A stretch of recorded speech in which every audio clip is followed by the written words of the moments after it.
Sejam todos bem-vindos ao programa Profissões e Profissão. No programa de hoje vamos destacar uma profissão que eu considero, se não das mais fundamentais, acho que a mais fundamental. Eu até pensei aqui uma música da Alessi Brandão, que chama-se Anjos da Guarda, e quero destacar para vocês, que diz assim: na sala de aula é que se forma um cidadão, na sala de aula é que se muda uma nação, na sala de aula não há idade e nem cor, por isso aceite e respeite o meu professor. Vamos destacar a categoria muito importante que são dos professores. E para esse programa recebemos a professora Heloísa Helena de França Gomes, que muitos aqui em Cubatão conhecem, foi diretor, foi professora de diversas gerações e vai contar para a gente um pouquinho da ênfase a essa profissão que a gente tanto gosta. Tudo bem, professora? Seja bem-vinda. Graças a Deus, muito obrigada. Prazer estar aqui, eu agradeço o convite. Acredito que qualquer professor que pudesse estar aqui representando a categoria estaria fazendo bem só pelo fato de já ter escolhido a profissão. Muito bem. Vamos hoje também, para quem estiver na dúvida, quem quiser conhecer um pouquinho mais do bastidor, saber no inteirinho o que sofre o professor, o que pensa um professor. Vamos começar. Quais são as principais características para exercer a profissão? O que o professor precisa, ou a pessoa que queira seguir a carreira de professor precisa ter? Olha, acredito que, como em qualquer outra profissão, a grande característica é você ser apaixonado pelo que faz, né? Além de ser apaixonado, você tem que amar, porque a paixão acaba de repente e o amor tem continuidade. E é isso que faz prevalecer um professor em sua carreira, porque senão ele acaba optando por outras situações que eventualmente podem ser mais confortáveis, mais agradáveis, mais bem remuneradas, mas de qualquer maneira, a paixão, entre a paixão e o amor, se você consegue manter isso, acho que são características assim fundamentais. Agora, no dia a dia, não tenha dúvida, além de tudo, você tem que ter assim muita tranquilidade, tem que querer estar em sala de aula, que é fundamental para você priorizar a questão professor, porque eventualmente a gente vai na carreira ascendendo e sai da sala de aula. Eu tive o privilégio de continuar concomitantemente nas duas condições, né, de direção e de professora mesmo em sala de aula. A paciência, a pedagogia, a psicologia são os principais fundamentos para essa profissão? Olha, são extremamente relevantes. A paciência, como eu te disse, é a questão da tranquilidade, né? É a sua paciência, a sua segurança no que você está fazendo e, sobretudo, o que você tem que ter, completando a esta resposta, eu acho que seria assim, a criatividade e a frequente atualização para poder acompanhar as gerações. Assim, como é que é o dia a dia do professor? Ele acompanha, lê muito, ele tem que se reinventar todos os dias, novas modalidades de aula. Como é que é o dia a dia do professor? À noite tem que preparar material. Antigamente não tinha xerox, hoje essas impressoras, aí tinha que fazer o mimeógrafo, muito cheiro de álcool na sua casa, foi nessa época? Olha, eu tive um período que também teve esse pedaço, né? Hoje em dia isso tudo está facilitado, essas tecnologias aí já estão mais avançadas. E agora, não tenha dúvida que esse cotidiano das tarefas de casa, do mesmo jeito que o aluno é fundamental que ele tenha a lição de casa, o professor continua com a dele também. Aliás, tem uma colocação interessante. Quem acaba sendo professor depois faz um cálculo, é o meu caso, que estou aposentado agora, aí você faz um cálculo que praticamente a sua vida se passou na escola. No momento que você entrou para ser aluno, você passa um grande período e depois você continua dentro da escola. Então a sua vida é de fato a escola, são os alunos, é a sua disciplina, né, o seu dia a dia, e a psicologia e a paciência, não tenha dúvida, fazem parte desse cotidiano permanentemente, sobretudo de quem convive com a gente. E quem lhe motivou para ingressar nessa carreira? Essa é uma história complicada. Eu, a priori, não tinha esta primeira opção, né?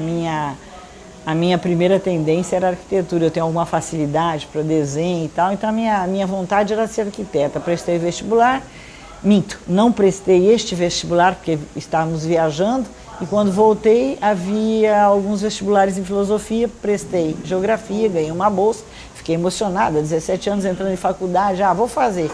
E aí, de fato, me encantei com o fato de ser professora. Eu, por insistência da minha mãe, que gostaria de uma filha professora e queria ter a família inteira de professores, quem não é médico virou professor, né? E, então, eu acabei caindo nesta coisa de ser professora. E foi muito, muito salutar, porque eu era uma pessoa extremamente retraída, e depois do magistério eu realmente mudei muito. Para sua formação, a senhora fez magistério? Inicialmente eu fiz o magistério, mas eu era teimosa, eu queria ainda fazer arquitetura, então eu fiz o científico e o magistério. À época eram essas nomenclaturas para o ensino médio, né? E depois acabei tendenciosamente entrando para o magistério e esqueci o resto. E aí, dentro do magistério, eu fiz algumas especialidades do ensino especial, pré-escola, depois parti para a pedagogia, fiz a geografia e fui acompanhando, fui fazer lá educação física na USP, por fim completei com psicologia e depois alguns mestrados ainda, alguns pós na área de educação. Essa seria a reinvenção, né? Muitas vezes a gente tem uma vocação, todo mundo tem um caminho a seguir em específico. O professor ele inicia com a vocação de lecionar e daí parte para uma carreira específica, no caso, para uma matéria, ou ele abrange todas? Ou seja, a senhora deu aula de geografia, mas a senhora também poderia dar aulas de outras matérias? Como é que segue essa vocação? Veja, quem faz o magistério, a rigor você trabalharia antigamente de primeira a quarta série. Quem faz o infantil, você dá aula para pré-escola. Depois o especial para classes especiais. Quem faz pedagogia tem algumas especificações de licenciatura que poderia estar atendendo, né, na área de sociologia e algumas outras, filosofia. Na psicologia eu também poderia estar trabalhando com aulas de psicologia. E a geografia eu acho que foi uma coisa assim extremamente interessante, me encantou sobremaneira, acho que pelo fato de ter sido a primeira faculdade que fiz. E, enfim, você tem um mundo para estudar e para poder oportunamente oferecer também, né? E as condições de trabalho? Como é que são as condições de trabalho dentro das escolas? São adequadas? Como é que funciona isso?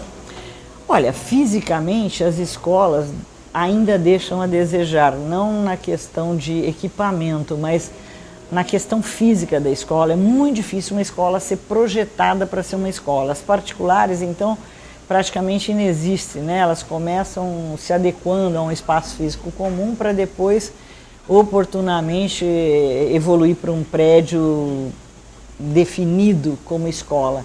As públicas têm características físicas que são mais pertinentes, entretanto não necessariamente são as melhores. Eu acho que aí talvez o meu olhar de quem gostaria de ter feito arquitetura vislumbre essa ideia. As escolas não estão necessariamente adequadas ao espaço que você tem, tanto na comunidade, ao espaço físico local.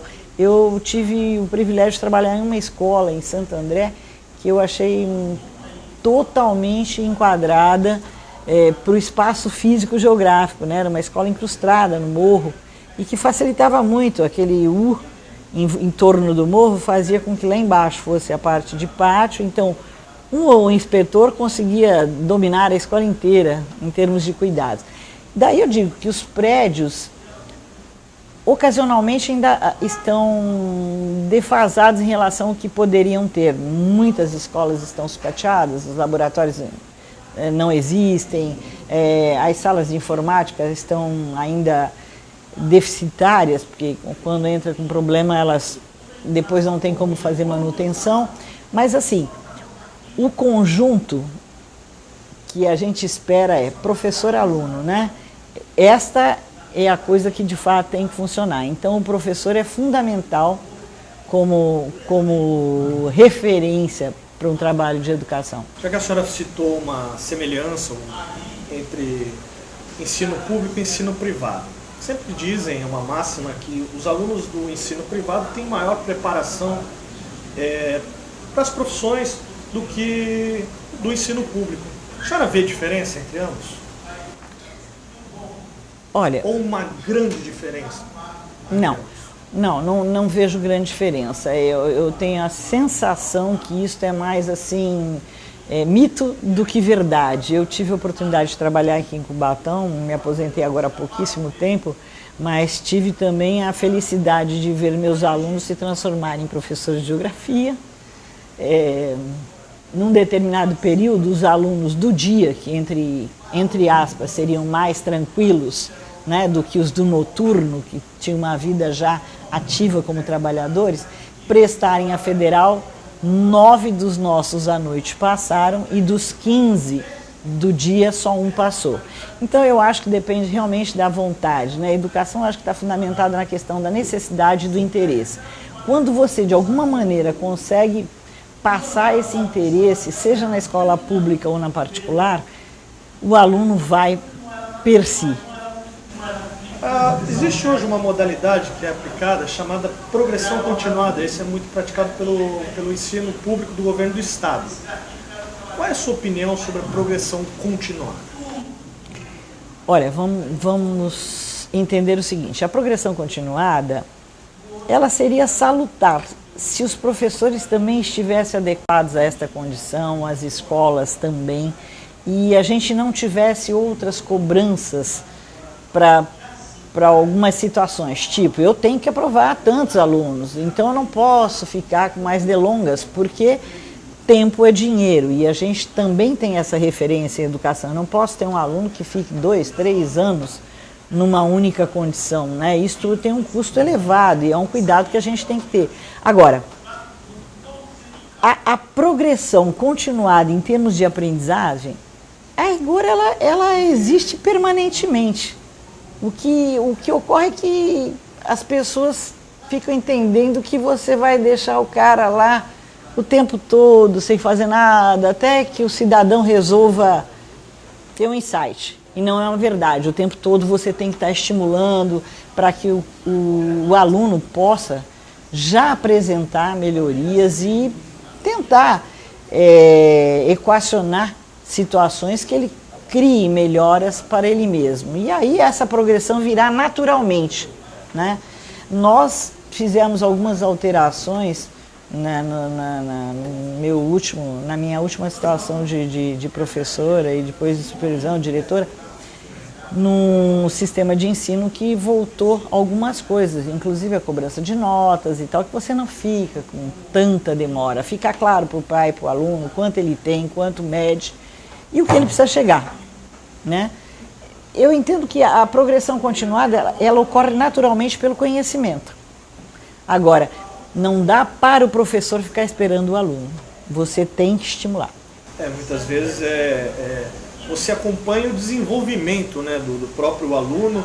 E para quem não conhece, a progressão continuada é que o aluno ele passa de série automaticamente, tendo uma frequência, ele automaticamente vai passando. Não é o mesmo modelo antigo que o aluno era reprovado se não tivesse notas adequadas. Mas a senhora acha que isso não acaba promovendo pessoas não capacitadas para o futuro mercado de trabalho?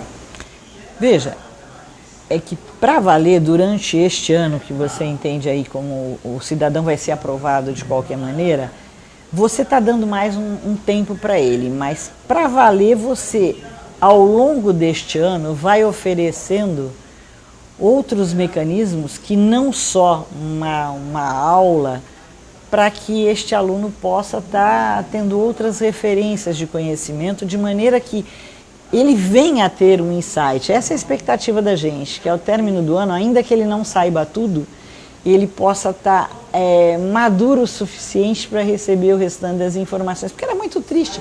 O camarada ia bem em todas as matérias, em todas as disciplinas, de repente levava bomba no, sei lá, poderia ser qualquer coisa, digamos, educação artística, ou educação física, ou geografia, ou português, nem importa a disciplina.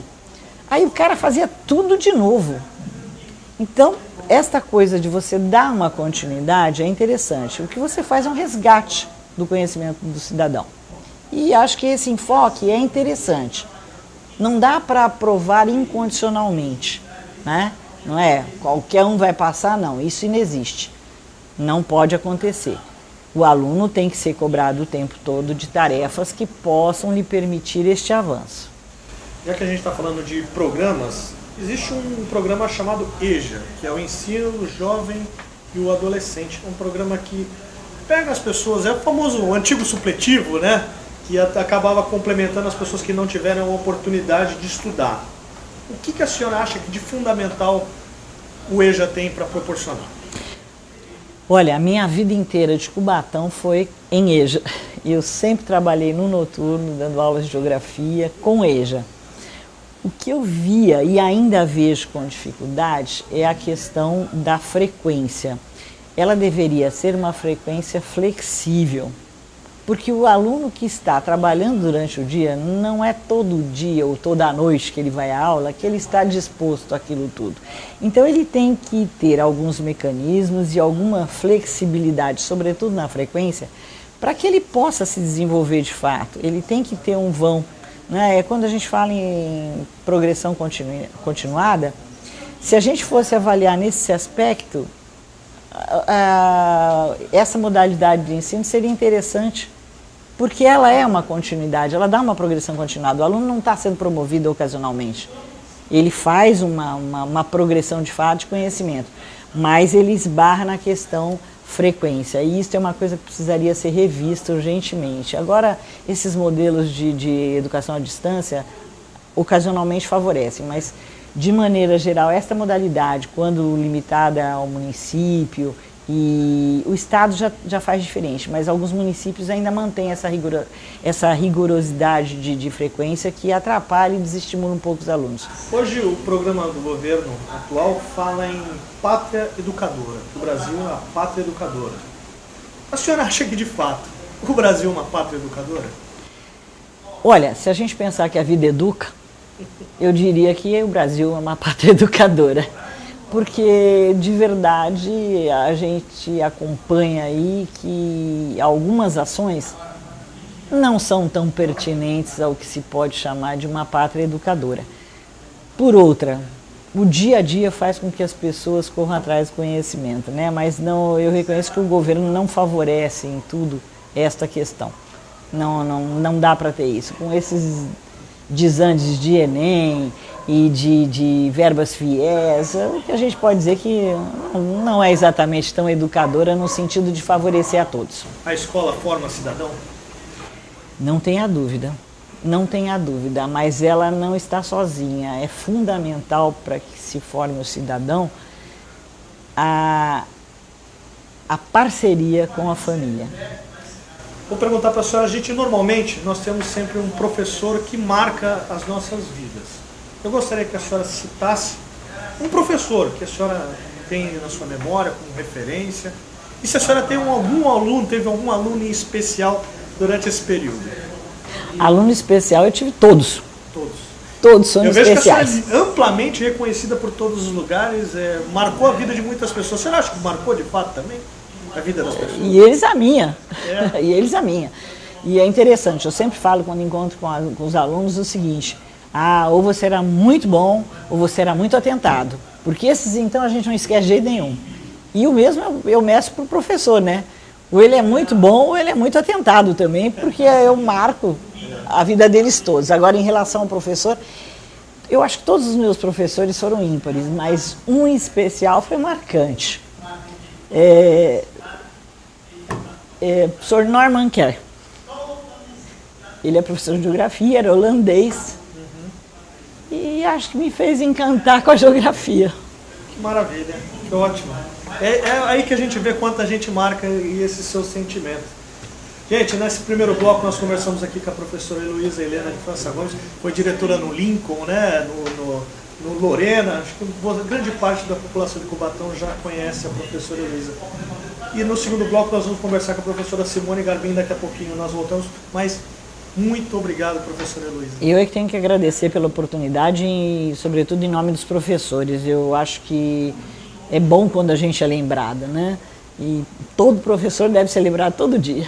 Essa emoção que a gente carrega. Já voltamos já com mais profissionais e profissão.